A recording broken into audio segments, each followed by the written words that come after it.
পবিত্র আয়েশা মসজিদ, এই মসজিদে যারা উমরা করতে আসে তারা এহরাম বেঁধে তারপরে এহরাম শরীফে যাওয়া লাগে।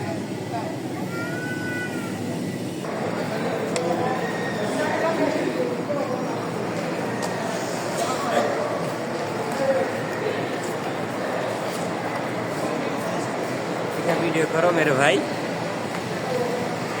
हमको बाकी दिखो।